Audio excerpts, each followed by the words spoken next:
अब हमारे विशिष्ट अतिथि डॉक्टर अनंत शर्मा जी का परिचय देना मेरे लिए सम्मान की बात है।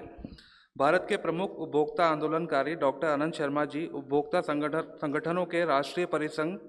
Consumer confederation of India (CCI) के नेशनल चेयरमैन हैं। आप विश्व मानक संगठन जेनेवा के विभिन्न कार्य समूहों के सदस्य हैं और इंटरनेशनल कंज्यूमर एक्शन नेटवर्क (आईकेन) के अंतर्राष्ट्रीय अध्यक्ष हैं। आप भारतीय मानक ब्यूरो की कार्यकारी समिति के भी सदस्य हैं और central council of VCA PCA के राष्ट्रीय प्रमुख हैं। आप जयपुर की अग्रणी उपभोक्ता संस्था केन्स के भी अध्यक्ष एवं राजस्थान में उपभोक्ता संगठनों के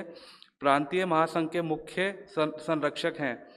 आप उपभोक्ता मामले विभाग, भारत सरकार एवं विभिन्न राज्य सरकारों की अनेक समितियों में सदस्य हैं।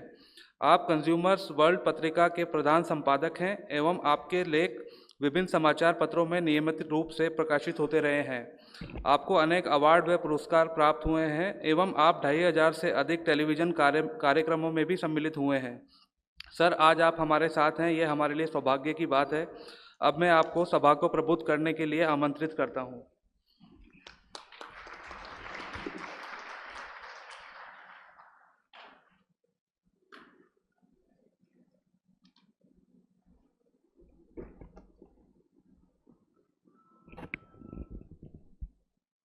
आप सभी को विश्व मानक दिवस की बहुत बहुत शुभकामनाएं। आज पूरी दुनिया में हम लोग इकट्ठा हो रहे हैं मानकीकरण के महत्व को रेखांकित करने के लिए और उसके माध्यम से गुणवत्ता और उद्योग के विकास को सुनिश्चित कर मानव कल्याण के परम लक्ष्यों को हासिल करने के कार्यक्रमों के आयोजन के सिलसिले में मैं आभारी हूं भारतीय मानक ब्यूरो की जयपुर शाखा कार्यालय का, जिन्होंने मुझे इस कार्यक्रम में आमंत्रित कर आप लोगों के साथ बातचीत करने का मौका प्रदान किया है। आज के हमारे इस कार्यक्रम के अंदर मंच पर बैठे हुए बिट्स पिलानी के professor Sudhir Kumar ji, chief engineer Shri Amit Kakkar ji, Rajasthan में उद्योग और व्यापार जगत की पहचान बन चुके फोर्टिस के प्रेसिडेंट श्री सुरेश अग्रवाल जी, तमाम उद्योग संगठनों के प्रतिनिधिगण, मेरे स्वैच्छिक उपभोक्ता आंदोलन के साथियों, मीडिया के लोग और विद्यार्थियों, आज जैसा कि सदैव होता रहा है, विश्व मानक दिवस के मौके पर एक खास थीम दी जाती रही है और पिछले कुछ वर्षों से हम देख रहे हैं कि जो सतत विकास के लक्ष्य संयुक्त राष्ट्र संघ की तरफ से तय किए गए हैं, उन्हीं की कड़ी में विश्व मानक दिवस समारोह का आयोजन किया जाता रहा है। इसी क्रम में आज हम जिस विषय पर चर्चा कर रहे हैं वो SDG 9 है और जिसका उद्देश्य उद्योग, नवाचार और बुनियादी ढांचे के माध्यम से सतत विकास के लक्ष्य को हासिल करने में महत्वपूर्ण योगदान अदा करना है। साथियों, सामाजिक, आर्थिक और पर्यावरणीय हित जब तक सामूहिक रूप से सुनिश्चित नहीं होते, तब तक विकास बेमानी हो जाता है। केवल आर्थिक लक्ष्य हासिल करके हम समाज के हित के मुख्य लक्ष्यों को हासिल नहीं कर सकते। इसके लिए चुनौती बहुत महत्वपूर्ण है कि किस तरह सतत विकास के जो लक्ष्य हासिल करने के लिए हम काम कर रहे हैं, उनका फायदा समान रूप से दुनिया के तमाम हिस्सों तक पहुंचाया जा सके। अगर कोई विकसित देश अकेला बहुत अधिक आर्थिक उन्नति कर लेता है और बहुत पैसा कमा लेता है, तो उसका लाभ उस देश के नागरिकों तक सीमित है और बाकी दुनिया का बहुत बड़ा हिस्सा उससे वंचित हो जाता है। कई बार हमें देखने में यह आता है कि असमानता विकास के मार्ग में उल्टी बाधा बन जाती है। तो UN का लक्ष्य इसी बात को लेकर है कि सतत विकास के ये लक्ष्य हासिल करते समय हम समान रूप से वैश्विक तौर पर न केवल विकसित देशों को बल्कि विकासशील देशों के लोगों को भी और उससे भी आगे बढ़कर अविकसित देशों के लोगों को भी उनका लाभ किस तरह पहुंचा सकते हैं। इसी विषय पर औद्योगिकीकरण के एक ऐसे ढांचे की आवश्यकता को महसूस किया गया है जिसमें बड़े पैमाने पर छोटे उद्योगों की भूमिका हो, ताकि इसका लाभ अधिक से अधिक संख्या तक और दूर दराज के लोगों तक पहुंच सके। इसके साथ ही यह भी सुनिश्चित किया जाना जरूरी है कि यह विकास हमारे पर्यावरणीय खतरे का कारण न बन जाए, और इन सब के बीच तालमेल बिठाना आसान नहीं है। अगर हम चाहें कि इन तमाम लक्ष्यों को हम समान रूप से हासिल कर पाएं, तो इसके लिए बहुत ही जरूरी है कि हम एक ऐसे मानकों की वैश्विक स्तर पर संस्थापना करें जिनके जरिए बिना पर्यावरणीय क्षति को पहुंचाते हुए हम औद्योगिक विकास और मानव कल्याण के लक्ष्य को हासिल कर सकते हैं। और यहीं आकर इस विकास लक्ष्य में भारतीय मानक ब्यूरो और विश्व मानक संगठन जैसे संस्थाओं की भूमिका महत्वपूर्ण हो जाती है। यूएन की SDG 9 के लिए जिन ऑर्गेनाइजेशंस को केंद्रित किया गया है और जिनकी मुख्य भूमिका इसमें मानी गई है, उनमें इंटरनेशनल टेक्निकल यूनियन भी एक है। और भारत में भारतीय मानक ब्यूरो ही ITU के कामों को भी ISO और IEC के साथ देखता है। इस नाते भारतीय मानक ब्यूरो की भूमिका इस क्षेत्र में और भी अधिक महत्वपूर्ण हो जाती है। मुझे खुशी है कि न केवल एक उपभोक्ता संगठन के प्रतिनिधि के रूप में, बल्कि आज मैं आपके बीच भारतीय मानक ब्यूरो की कार्यकारिणी समिति के सदस्य के रूप में भी मौजूद हूं, और मुझे ये गर्व करने का मौका मिला है कि पिछले वर्षों में भारतीय मानक ब्यूरो ने जिस तेजी से बदलाव और परिवर्तन के साथ विकास का सफर तय किया है, और उसमें उद्योगों की और तमाम स्टेक होल्डर्स की जो भूमिका रही है वो उल्लेखनीय है, उपलब्धियों से भरी है, और उसके लिए मैं आप सबको धन्यवाद करता हूं। साथियों, मानक की आवश्यकता क्यों है आप हम सब जानते ही हैं। किसी भी मानक के अभाव में सभ्य मानवता की कल्पना नहीं की जा सकती। छोटे से छोटे उदाहरण से हम समझ सकते हैं कि अगर इलेक्ट्रिक स्विच के अंदर हमने जो स्विच लगा लिया है, प्लग अगर उस साइज का नहीं होगा तो हमारे लिए कितनी बड़ी समस्या का कारण बन सकता है।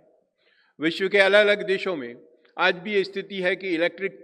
जो सर्किट्स प्लग्स हैं वो अलग अलग डिज़ाइन के होते हैं, और जब हम एक देश से दूसरे देश में जाते हैं और अगर हमारे पास वहाँ लोकल प्लग का कोई हमारे पास कनेक्टेड नहीं होगा तो हमारे लिए बड़ा मुश्किल हो जाता है कि हम हमारे गैजेट्स को किस तरह चार्ज कर पाएँ। ये एक छोटा सा उदाहरण है, लेकिन तमाम दूसरे उदाहरणों से आप मानक के महत्व को समझ सकते हैं। आप सभी लोगों को कहा गया कि 10:30 पर आज हम इस कार्यक्रम को यहाँ शुरू करेंगे। 10:30 पर आप सब लोग हम यहाँ इकट्ठा हुए, वो कैसे संभव हो सका? वो एक मानक के जरिए तय हो सका कि हमने एक इंडियन स्टैंडर्ड टाइम बनाया कि 10:30 इतने बजे बजते हैं। तो अगर वो नहीं होता और हर एक के लिए 10:30 का मतलब अलग होता तो कोई भी यहाँ इकट्ठा एक समय पर नहीं हो सकता था। जीवन के हर क्षेत्र में मानकों का इतना ही महत्व है, और उसी तरह औद्योगिकीकरण के क्षेत्र में, गुणवत्ता के क्षेत्र में मानकीकरणों का महत्व और भी अधिक बढ़ जाता है। एक ऐसे समय में जबकि पूरी दुनिया एक विश्वग्राम में बदल चुकी है, किस देश में सामान बनता है, किस देश से मार्केटिंग होती है और किस देश में बिकता है, यह पता लगाना ही जब संभव नहीं रह गया है, बहुत मुश्किल काम हो गया है। तो ऐसे में जो उत्पाद है, जो सेवा है, उसके अंदर किन चीज़ों को काम में लिया गया है, वो क्या परिणाम देने वाले हैं, इनको सहज ही कोई भी उपभोक्ता या उद्योग, मेरा मानना है कि जब हम उपभोक्ता की बात करते हैं तो केवल आम व्यक्ति के उपयोग से जुड़ी उपभोक्ता वस्तुओं की बात नहीं है, क्योंकि मेरा मानना है कि उद्योग आज भी एक सबसे बड़े उपभोक्ता हैं और सबसे बड़ी तादाद में सामान का खरीद करते हैं। तो अगर आपको ये पता ही नहीं होगा कि जो वस्तु आप लेना चाह रहे हैं, जो उत्पाद आप लेना चाह रहे हैं, वो किन परिस्थितियों में बनी है, किन तरीकों से उसका उपयोग किया जाना है, तो कितना मुश्किल हो सकता है उद्योग को चलाना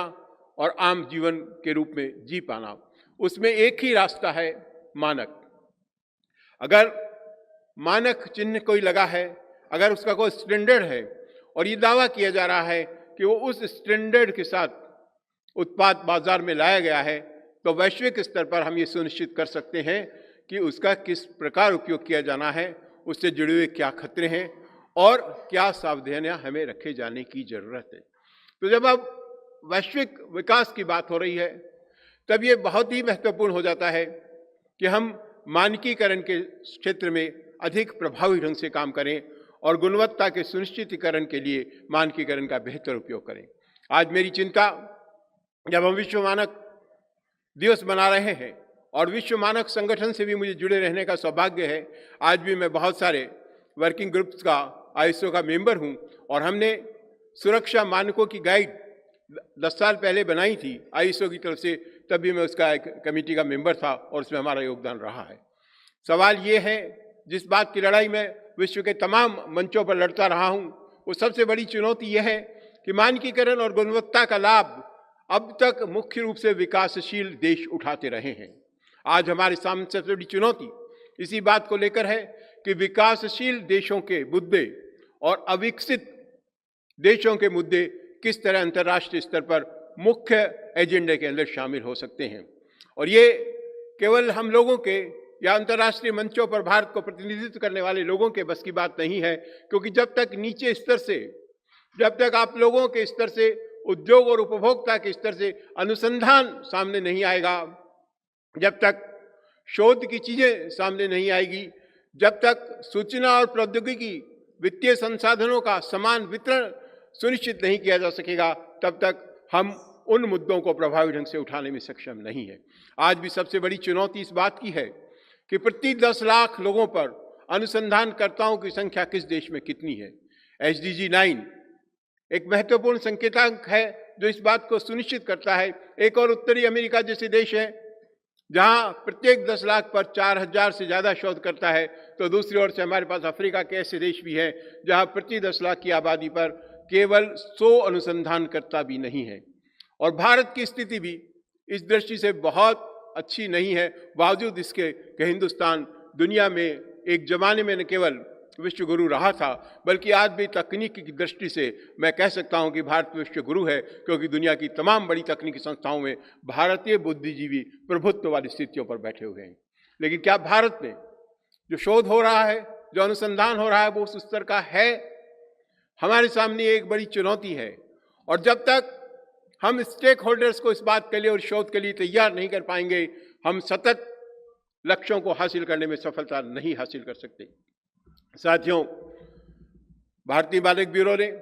विश्व मानक संगठन की तरह ही हर मानक के निर्धारण के लिए अंतर्राष्ट्रीय मानकों के भारत में स्वीकार करने के लिए कमेटियां बनाई हैं और उन कमेटियों में तमाम स्टेक होल्डर्स का प्रतिनिधित्व है। उद्योग के लोग भी हैं, एकेडमिशियंस भी हैं, एकेडमिक के लोग भी हैं, प्रशासनिक अधिकारी भी और उपभोक्ता संगठनों के लोग भी हैं। मुझे बहुत सारी बैठकों में लगातार शामिल होने का मौका मिला है, लेकिन मुझे आज भी ये देखकर लगता है कि उन बैठकों में शामिल होने वाले लोगों का जो योगदान है वो उस स्तर पर अभी कहीं नहीं ठहरता जिस स्तर पर उसे ले जाए जाने की आवश्यकता है। आज भी हम देखते हैं कि इन तकनीकी बैठकों में अधिकतर शामिल होने वाले लोग मूक दर्शक के तौर पर शामिल होते हैं या उनका योगदान बहुत कम है, और इसके लिए व्यापक प्रशिक्षण, अध्ययन और शोध की आवश्यकता है। मैं आज विश्व मानक दिवस के मौके पर आप लोगों का यह आह्वान करता हूं कि अगर हम फिर से भारत को विश्व में सिरमौर स्थिति पर ले जाना चाहते हैं, जो हमारे प्रधानमंत्री जी का सपना है, औद्योगिकीकरण के जरिए, गुणवत्ता के जरिए उसे हासिल करने के लिए बहुत जरूरी है कि हम जमीनी स्तर पर आज का जो हमारा विषय है, बुनियादी ढांचे का निर्माण, औद्योगिक विकास, उन सब को हासिल करने के लिए जमीनी स्तर पर काम करें, नवाचारों को बढ़ावा दें, हमारे स्टार्टअप जो आगे आ रहे हैं उनको आगे बढ़ाएं और उन सब के साथ ही साथ एक ईमानदारी उद्योगों के अंदर लाएं। आप लोगों ने देखा पिछले दिनों खाद्य पदार्थों में मिलावट की समस्या कितनी गंभीरता के साथ सामने आई। राजस्थान सरकार ने अभियान चलाया है, हर तीसरा सैंपल खाने पीने की सामान का मिलावटी मिल रहा है, अनसेफ मिल रहा है, अनहाइजीनिक मिल रहा है। और ये क्षेत्र केवल मिलावट के क्षेत्र की बात नहीं है, ये तमाम दूसरे क्षेत्रों में भी है। अगर हम गुणवत्ता की बात करते हैं, हम बाजार से कोई सामान अच्छी गुणवत्ता का खरीद के लाते हैं, स्टैंडर्ड्स के बारे में हमारी जानकारी अभी भी पूरी नहीं है, और अगर फिर भी हम स्टैंडर्ड्स का भी जानकर के भी लाते हैं तो कई बार हम वो देखते हैं कि वो उन मानकों पर जिनकी बात की गई है खरा नहीं है। इस चीज़ में सुधार लाने के लिए आपकी, हमारी सबकी सहभागिता की आवश्यकता है। हमारे लिए खुशी की बात है कि भारतीय मानक ब्यूरो को इस समय एक प्रमोद तिवारी जैसा डायनामिक लीडर मिला है जिसने तमाम फिजा को बदल दिया है और उससे भी आगे बढ़कर राजस्थान में कनिका कालिया जी के नेतृत्व में आप लोगों ने देखा है ब्यूरो ने बहुत मेहनत की है और बहुत प्रभावी ढंग से काम कर रहे हैं। आइए आज के दिन हम संकल्प लें। इन्होंने गुणवत्ता की संकल्प दिलवाई है, स्कूल कॉलेजों में दिलवाई है, लेकिन ये केवल बोलने भर के लिए नहीं होनी चाहिए। हमें मन से इसको समझना होगा कि हम गुणवत्ता और मानकीकरण के समर्थन के लिए आगे आएँ और जहाँ कहीं भी हमें लगता है कि इस दिशा में काम किए जाने की जरूरत है, अपना योगदान अदा करें। समय की अपनी सीमा है, मेरे लिए निर्धारित समय में बहुत लंबी बात आपसे नहीं कर पाऊंगा, पर इसी विश्वास और आशा के साथ ये मानक महोत्सवों का ये सिलसिला जो आज हिंदुस्तान के लगभग तमाम राज्यों में प्रभावी ढंग से मनाया जा रहा है और दुनिया भर में विश्व मानक दिवस के रूप में मनाया जा रहा है, इन सतत विकास लक्ष्यों को हासिल करने में आप सबके सहयोग से हम कामयाब होंगे। धन्यवाद। जय हिंद।